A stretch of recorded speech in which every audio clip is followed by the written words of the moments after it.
CM Siddaramaiah ವಿರುದ್ಧವಾಗಿ HDK ಗಂಭೀರ ಆರೋಪವನ್ನು ಮಾಡಿದ್ದಾರೆ. ಸಿದ್ದರಾಮಯ್ಯ ಡಿಸಿಎಂ ಆಗಿದ್ದಾಗ ಒಂದು ಮನೆ ಕಟ್ಟಿದ್ರಲ್ವಾ, ಯಾರ ಜಾಗದಲ್ಲಿ ಮನೆ ಕಟ್ಟಿದ್ದೀರಾ, ದಾಖಲೆ ಬೇಕಾ ಅಂತ ಪ್ರಶ್ನೆ ಮಾಡಿದ್ದಾರೆ. ದಲಿತನಿಗೆ ಮಂಜೂರಾಗಿದ್ದ ಜಾಗದಲ್ಲಿ ಮನೆ ಕಟ್ಟಿದ್ಯಾರು? ಮೊನ್ನೆ 15 ಸೈಟ್ ತೆಗೆದುಕೊಂಡಿದ್ರಲ್ಲ, ಮೈಸೂರಲ್ಲಿ ಸೀರೀಸ್ ಇದೆ.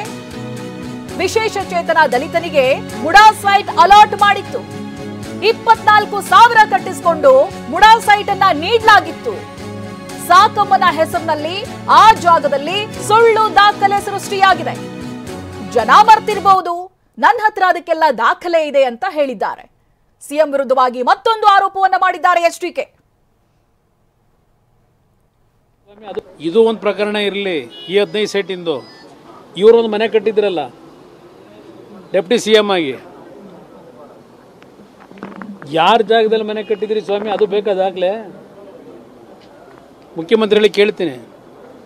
ಯಾರೋ ಒಬ್ಬ ದಲಿತನ CITನಲ್ಲಿ ಅಲರ್ಟ್ ಆದಂಥ ಮೂಡಾ ಸೈಟ್ನಲ್ಲಿ ಅಕ್ರಮವಾಗಿ ಮನೆ ಕಟ್ಟಿದ್ದಾರೆ ಯಾರು? ಇದು ಒಂದಲ್ಲ, ಮೊನ್ನೆ 15 ಸೈಟ್ ತಗೊಂಡಿರೋದಲ್ಲ ನಿಮ್ಮದು ಸೀರೀಸ್ ಆಫ್ ಇದೆ ಮೈಸೂರಿನಲ್ಲಿ. ಪಾಪ ಯಾರೋ ದಲಿತನಿಗೆ ಹ್ಯಾಂಡಿಕ್ಯಾಪ್ಡ್, ಅವನು 24,000 ರೂಪಾಯಿ ದುಡ್ಡು ತಗೊಂಡು ಕಟ್ಟಿಸ್ಕೊಂಡು ಮೂಡಾದಲ್ಲಿ ಆ ಸೈಟ್ ಅಲಾಟ್ ಮಾಡಿದರೆ ಆ ಒಬ್ಬ ಹ್ಯಾಂಡಿಕ್ಯಾಪ್ಡ್ಗೆ ಆ ಜಾಗದಲ್ಲಿ ಯಾವುದೋ ಸುಳ್ಳು ದಾಖಲೆ ಸೃಷ್ಟಿ ಮಾಡಿ ಸಾಕಮ್ಮನ ಹೆಸರಲ್ಲಿ 10,000 ಸ್ಕ್ವೇರ್ ಫೀಟ್ನ ಸಾಕಮ್ಮನಿಂದ ತಗೊಂಡು ಮನೆ ಕಟ್ಟು, ಆಮೇಲೆ ಪಾಪ ಅವನು ಯಾರೋ ಬಂದು ನೋಡಿದ್ದೀನಪ್ಪ ನನ್ನ ಸೈಟಲ್ಲಿ ಯಾರೋ ಮನೆ ಕಟ್ಬಿಟ್ಟವ್ರಲ್ಲ ಅಂತೇಳಿ ನಡೀತಲ್ಲ. ಜನ ಮರ್ತಿರ್ಬೋದು.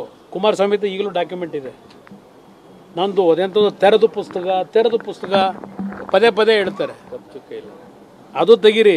ಯಾರಿಗೆ ಸೀಲ್ ಮಾಡಿದ್ರ ಮೇಲೆ ಏನೇನಾಯ್ತದು ಸಮುದಾಯ ಆಗ ಪಂಚಾಯತಿಗಳು ಮಾಡ್ಕೊಂಡ್ರಲ್ಲ, ಮಾರಿದ್ಯಾರಿಗೆ ಅದನ್ನ? ಇನ್ನೂ ಯಾರ ಕೈಲಿದೆ? ಅದು ಸುಮ್ಮನೆ ಹೆಸರಿಗೆ ಮಾರಾಟ ತೋರಿಸ್ಕೊಂಡವ್ರೆ. ಅದು ತೆಗೆದ್ರೆ ಅದು ಇನ್ನೊಂದು ದೊಡ್ಡ ಶುರುವಾಗುತ್ತೆ ರಾಮಾಯಣ.